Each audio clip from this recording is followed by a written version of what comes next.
Hello అండి, welcome back to daily treats. ఈరోజు recipe aloo fry. Aloo fry అంటే మనకి డీప్ ఫ్రై గుర్తొస్తుంది కాబట్టి డీప్ ఫ్రై కాకుండా తక్కువ ఆయిల్తో ఎలా చేయాలో చూసేద్దాం.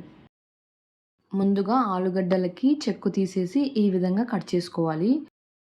కట్ చేసుకున్న ఆలుగడ్డ ముక్కల్ని వేడి నీళ్ళలో వేసుకొని 5 నిమిషాల పాటు ఉడికించుకోవాలి. అందులోకి కొద్దిగా ఉప్పు, పసుపు వేసుకోవాలి. ఇలా చేయడం వల్ల లోపల బాగా ఉడికి తర్వాత వేయించినప్పుడు బయట క్రిస్పీగా వస్తాయన్నమాట. హై ఫ్లేమ్లో 5 నిమిషాలు మాత్రమే ఉడికించుకోవాలి. 5 నిమిషాల తర్వాత ప్లేట్లోకి ట్రాన్స్ఫర్ చేసుకొని పక్కన పెట్టుకొని ఇప్పుడు మనం మసాలాలు ప్రిపేర్ చేసుకుందాం. ఇప్పుడు ఒక కడాయి పెట్టుకొని అందులోకి 1 స్పూన్ ధనియాలు, 1 స్పూన్ మిరియాలు, 1 స్పూన్ మెంతులు, 1 స్పూన్ జీలకర్ర, ఒక 5-6 ఎండుమిర్చి వేసుకొని దూరగా వేయించుకోవాలి.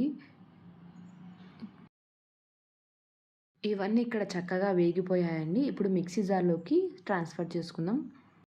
ఇప్పుడు ఒక 2 స్పూన్స్ ఎండు కొబ్బరి వేసుకొని మూత పెట్టుకొని మెత్తగా మిక్సీ పట్టుకోవాలి. ఇప్పుడు ఒక కడాయి పెట్టుకొని అందులోకి తగినంత ఆయిల్ వేసుకోవాలి.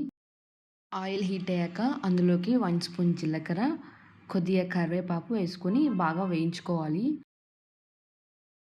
అవి బాగా వేగిన తర్వాత మనం ముందుగానే ఉడికించి పక్కన పెట్టుకున్న ఆలుగడ్డను వేసుకొని ఒకసారి అంతా బాగా కలుపుకోవాలి.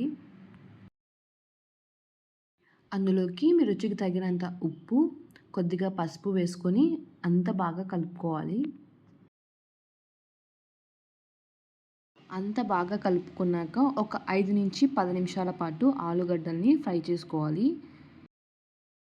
ఇక్కడ ఆలుగడ్డలు చక్కగా ఫ్రై అయిపోయాయండి. ఇప్పుడు మనం ముందుగానే మిక్సీ పట్టి పెట్టుకున్న ఈ మసాలాలు వేసుకొని ఒకసారి అంతా బాగా కలుపుకొని 2 నిమిషాల పాటు ఫ్రై చేసుకోవాలి. 2 నిమిషాల తర్వాత కొత్తిమీర వేసుకొని స్టవ్ ఆఫ్ చేసుకుంటే ఆలూ ఫ్రై రెడీ అయినట్టే. మరిన్ని టేస్టీ రెసిపీల కోసం మా ఛానల్ని సబ్స్క్రైబ్ చేయండి.